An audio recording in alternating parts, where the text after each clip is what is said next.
Everyone, कैसे हैं आप लोग। तो ये ब्लॉग है सैटरडे का, मतलब कि आज का।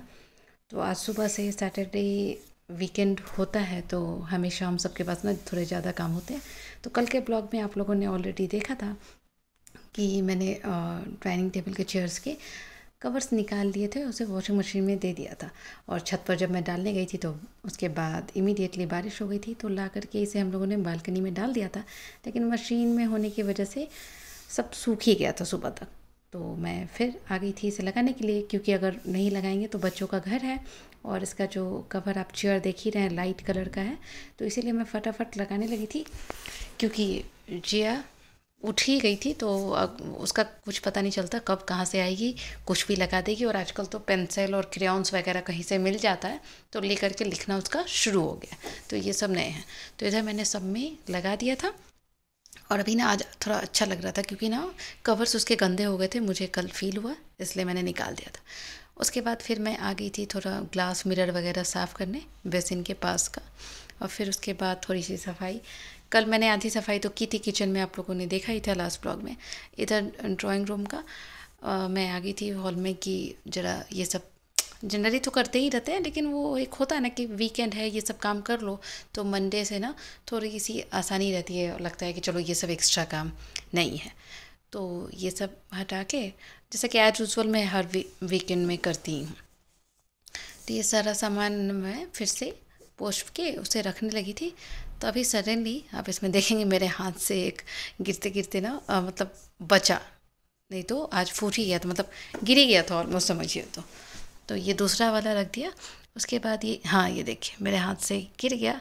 मैंने तो सोचा कि आज ये फूट ही गया, लेकिन चलो इसकी किस्मत अच्छी थी, मेरी भी अच्छी थी कि ये बच गया, फूटा नहीं। तो मैं वही मिस्टी को बोल रही थी कि मुझे लगा कि अब तो ये आज ये गया। तो ये गिफ्ट मिस्टी ने दिया था पापा को फादर्स डे पे, तो टूट जाता तो आप समझ ही सकते हैं, मिस्टी तो हंगामा ही खड़ा करने वाली थी, लेकिन चलो बच गया। उसके बाद ये सारा मतलब हो गया था। नीचे वाले कवर ना मैं बाहर से बस उसे मुझे पोंछना था, क्योंकि अंदर वाला अभी क्लीन ही था। लास्ट वीक में मैंने अंदर से भी क्लीन उसे किया था। तो ये उसकी सॉफ्ट टॉयज़ जैसे उठा उठा के जिया कभी भी खेलती रहती है, तो मैं उसे वहीं रहने देती हूँ इन तीनों को। उसके बाद मैं इधर दीवान कम बेड के साइड आ गई थी। तो जैसा होता है इसकी बेड, मतलब 2 दिन पहले ही मैंने बेडशीट चेंज की थी, तो सब कुछ क्लीन किया था वहाँ पे। बट एज़ यूजुअल जब आप कर रहे हो तो चलो सब कुछ कर देते हैं ताकि डस्ट नहीं दिखेगा। तो मैंने वो सब कर दिया था। उसके बाद मैं साइड में चली गई थी जहाँ पे ये इंटरकॉम और फ़िश वगैरह रखा हुआ है। फ़िश बाउल है, ज़्यादा बड़ा है नहीं, एक्वेरियम नहीं है मेरे पास, क्योंकि ना उसे क्लीन करना काफ़ी है, मतलब बहुत हेक्टिक होता है, इसलिए मैंने बड़े वाले एक्वेरियम नहीं रखा। पहले हमारे घर में हुआ करता था, बट अभी नहीं है। ये मिस्टी की जिद पर ना हम लोगों ने फ़िश बाउल लिया है। तो इसमें ना एक मछली बेचारी चली गई है, सिर्फ एक अकेली रह गई है, तो अभी हमें फिर से फ़िश ला के उसमें डालना है। फिर यहाँ पे मैं रूम में आ गई थी कि इसका भी मिरर क्लीन कर दिया था। तो मिरर क्लीन करने के लिए ना सबसे अच्छा होता है टिशू, नहीं तो न्यूज़पेपर ही नॉर्मल ले लो, उससे ना काफ़ी अच्छी शाइनिंग आ जाती है मिरर पे। तो मैं एक बार उसे कपड़े से वाइप करने के बाद उसके बाद टिशू से कर देती हूँ, तो चमकने लगता है एकदम से। फिर उसके बाद ये स्टडी टेबल वगैरह सब साफ़ ही था, लेकिन एक रूटीन होती है ना कि हमने उधर साफ़ किया तो सब कुछ ऑलमोस्ट कर लेते हैं, और उससे क्या होता है कि ज़्यादा गंदगी जमा नहीं होती है और इजीली 5 मिनट में आप ना सब कुछ क्लीन कर सकते हो। तो यही फ़र्क होता है कि अगर आप डेली रूटीन मेंटेन करो, अगर डेली क्लीन किया करो, तो आपको ज़्यादा कुछ हेक्टिक नहीं होता और कम समय में आप पूरे घर की सफाई कर सकते हो। आधे घंटे में ना पूरा घर साफ़ हो जाता है। ये सब जो छोटी मोटी चीज़ें होती हैं, डस्टिंग हो गई, वाइपिंग हो गई। उसके बाद मैं नहाने चली गई थी, नहा के आके मैंने पूजा स्टार्ट कर दिया था। आज था शनिवार, तो हनुमान जी का दिन था, तो फिर उनकी भी आरती करनी थी। 2 दिया आप देख रहे हैं कि 2 दिया जल रहा है। तो एक हनुमान जी के लिए चमेली के तेल का दिया मैं जलाती हूँ, वो ट्यूसडे और सैटरडे दोनों दिन। तो इधर मैं आरती कर रही थी, हनुमान जी की आरती मैंने कर ली थी, अब ये दूसरी आरती मेरी हो रही थी। तो यहाँ पर आप देखिए, उसके बाद मेरा मतलब पूजा होने के बाद मैं फिर से ना किचन में, हमने नाश्ता किया और उसके बाद फिर किचन में आ गए।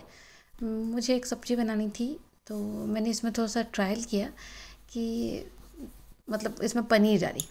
मैंने एक रेसिपीज़ देखी थी जायका का तड़का पे, तो मुझे अच्छी लगी तो मैंने सोचा आज ट्राई किया जाए।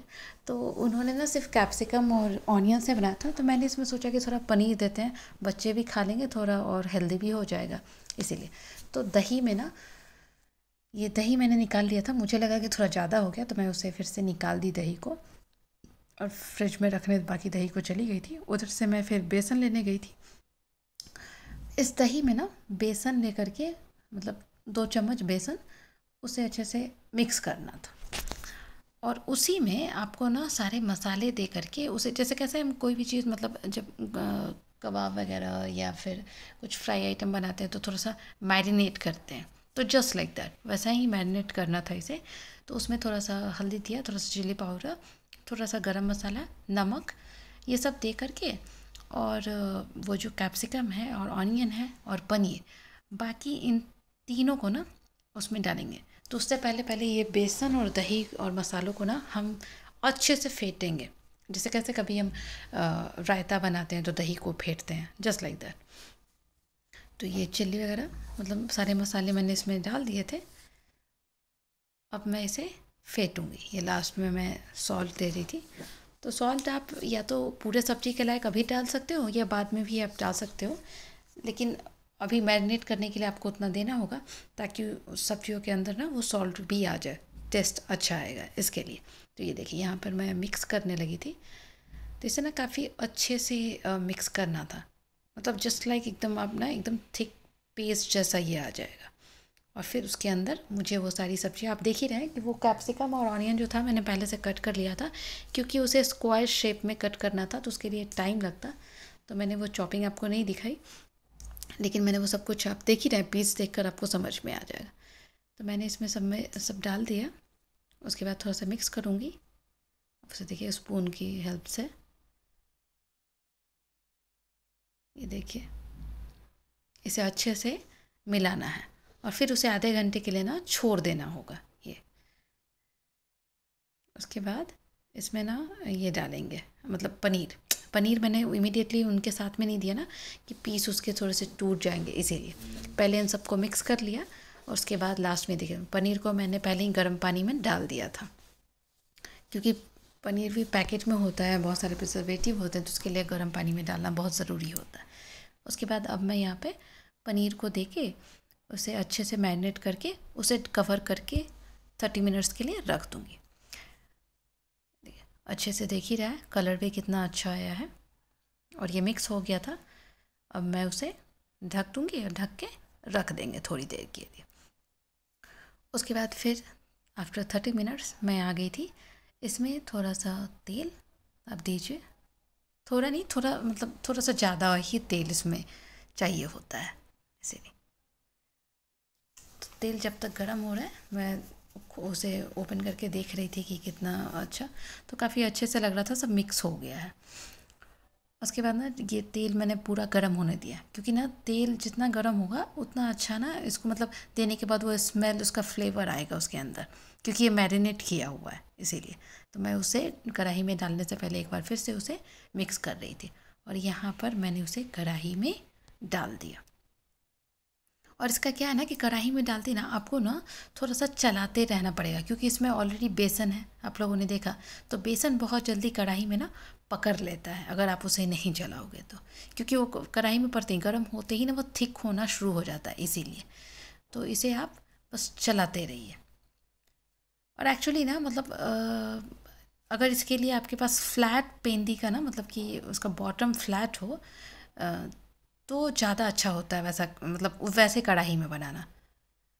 तो अब ये थोड़ा सा भुनने के बाद आप उसे ना थोड़ा थोड़ा सा पानी दे दे करके उसे फिर से चलाते जाओ, क्योंकि बेसन है, नहीं तो वो पकड़ता चला जाएगा।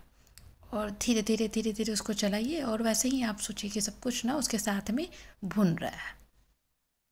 और बेसन था, दही था, तो ये ग्रेवी बहुत जल्दी थिक होने वाली थी। तो मुझे ऐसा लगा कि थोड़ी सी हल्दी कम है, तो मैंने फिर से हल्दी दी और थोड़ा सा नमक भी दिया, क्योंकि मुझे लगा कि नमक शायद कम हो जाए, क्योंकि अभी इसमें ग्रेवी के लिए थोड़ा सा पानी भी मिक्स करना था, ठीक उसी लिए। और यहाँ पर थोड़ी सी मैंने चिली भी दी, क्योंकि मुझे लगा कि वो बेसन और दही के साथ में थोड़ा कम हो जाएगा, तो इसीलिए। अब ये देखिए ऐसे ही भूनते भूनते इसे थोड़ी देर हमें मतलब चलाते रहना होगा। इसकी मतलब खासियत यही है कि आपको थोड़ी सी चलानी पड़ेगी। यहाँ देखिए ये ग्रेवी कैसे, मैंने उसमें थोड़ा सा पानी दिया था, उसके बाद ये देखिए कितना अभी भी इसकी कंसिस्टेंसी ठीक ही दिख रही है। तो फिर मैंने उसमें थोड़ा सा पानी दे करके उसे फिर से ढक दिया और यहाँ हमारी सब्ज़ी तैयार थी। उसके ऊपर से मैंने कोरिएंडर लीव्स दे दिया था गार्निशिंग के लिए और कलर भी देखिए कितना अच्छा आया था। उसके बाद ना ये शाम का ब्लॉग है, मैं आ गई थी जिया के खाने के लिए ना, मतलब खिचड़ी बनाने के लिए। आज सैटरडे भी था और उसने सुबह में आज खिचड़ी वगैरह खाई नहीं थी, तो मैंने सोचा कि आज उसके लिए खिचड़ी ही बना देते हैं, काफ़ी पसंद से खाती है। तो मैंने दाल चावल पहले से ही सोख करके रख दिया था। तो यहाँ पे दाल चावल सोख हो के मैं उसे धो दी थी और उसके बाद मैं छोटा वाला कुकर ले आई थी और मैंने फिर सोचा कि चलो उसके लिए बनाना है तो सिर्फ थोड़ा सा पालक भी डाल देते हैं, थोड़ा हेल्दी हो जाएगा, ग्रीन वेजीज भी चली जाएगी। तो पालक मैंने पहले ही धो के, आप देख ही रहे हैं ब्राउन कवर में। मैं हमेशा जब भी ग्रीन वेजीज आती है तो मैं उसे क्लीन करके वॉश करके फिर पानी स्ट्रेन करके उसे उस ब्राउन पैकेट में डाल के फ्रिज में डाल देते हैं, तो वो ख़राब नहीं होता। तो मैं इधर से काट के उस कुकर में डाल रही थी क्योंकि दाल चावल हल्दी नमक सब मैंने पहले ही डाल दिया था। ये उसकी चॉपिंग करके डाल देंगे, फिर कुकर चढ़ा देंगे, 5-10 मिनट में उसका ये हो जाएगा। इधर जिया ना टेबल पे बैठ के मुझे कुछ बोल रही थी, मैंने ध्यान नहीं दिया कि आखिर ये कर क्यों रही है, मम्मी मम्मी चिल्ला रही है और मैं इधर थोड़ा काम में बिजी थी। तो फिर मैं देखती हूँ कि उसने ना मतलब मेरे से ना कॉर्नफ्लेक्स वाला मिक्सचर मांगा था खाने के लिए। तो उसे वो स्पाइसी भी लगता है बट खाना भी उसे वही है, तो मैंने छोड़ दिया कि ठीक है खाओ बाबा। तो वो खा रही थी, उसके बाद उसे मतलब क्या हुआ कि उसके हाथों से वो मतलब प्लेट से जैसे उठाते उठा प्लेट में ली थी, उसने टेबल पे गिरा दिया। उसके लिए मुझे ऐसे हाथ से दिखा रही थी मम्मा मम्मा के लिए। फिर मतलब उसका कहना था कि उठा के उस प्लेट में रख दो, तो मैं उसे उठाने आई। फिर भी उसके बाद भी उसे वही वाला खाना था, उसे तीखा भी लग रहा था बट उसे खाना ही था। तो फिर मैंने उठा के उसे रख दिया और जो नीचे ज़्यादा थोड़ा डस्ट हो गया तो उसे हटा के फेंक दिया। अभी देखिए फिर से वो उठा के खाने लगी थी। तो आज ना मतलब दोपहर से ही वो लगी हुई है, उसे यही खाना है, पता नहीं क्या हो गया है। उसके बाद शाम हो गया था तो फिर हम शनिवार था तो हमने सोचा कि चलो मंदिर होकर आते हैं। तो यहाँ पर ना मतलब शनि टेम्पल, शंकर जी का, बजरंग बली, हनुमान जी का, उसके बाद अयप्पा स्वामी, उसके सामने नवग्रह का है, पीपल का पेड़ है, मतलब सारे भगवान एक साथ ही हैं। तो हम आ गए थे इधर पहले बजरंग बली। तो ये मंदिर अभी भी बन ही रहा है बट ये मंदिर बहुत पुराना है, अंडर कंस्ट्रक्शन है अभी भी। चारों तरफ से अभी ना आप देख रहे हैं कि सारे दीवार वगैरह ऐसे ही हैं, अभी भी सब कुछ हो रहा है। यहाँ पर मैं टीका लेकर आ गई थी जिया को लगाने के लिए और फिर मैं उसे बोल रही थी कि चलो अयप्पा टेम्पल में चलते हैं। तो यहाँ ये अयप्पा टेम्पल काफ़ी बड़ा सा है और ये सबसे पुराना वाला है। तो ये ना पूरे तरीके से बना हुआ है, आप देख ही रहे हैं। उसके अंदर एक तरफ लेफ्ट हैंड साइड में ना हवन कुंड भी बना हुआ है। देखिए हम लोग इसके अंदर आ गए थे और जिया जो थी ना एज़ यूजुअल सीढ़ी देखते ही उसका भागना शुरू हो जाता है, तो वहाँ भी उसका ये बदमाशी चल रहा था। ये देखिए ये हवन कुंड, इधर ना कोई भी पूजा पाठ, कोई भी तिथि होने पर लोग आते हैं इधर पूजा पाठ करते हैं, हवन हमेशा होता रहता है। तो मंदिर काफ़ी खाली था क्योंकि हम लोग थोड़ा सा लेट गए थे, 7:30 तो अच्छे से दर्शन भी हुए और हम लोगों ने फिर वापस आ गए क्योंकि हम लोग ना मतलब पहले ही जाने वाले थे बट बारिश हो गई थी तो उसकी वजह से हम थोड़ा लेट गए क्योंकि बारिश रुकने का वेट कर रहे थे। इधर हम सब अब घर की तरफ निकल पड़े थे। तो गाइस मैं कोशिश करती हूँ आप लोगों को अच्छी वीडियोस दिखाने की, तो please like share and subscribe ज़रूर करें, मुझे मोटिवेट करते रहें। तो चलिए नेक्स्ट व्लॉग में फिर मिलेंगे, बाय।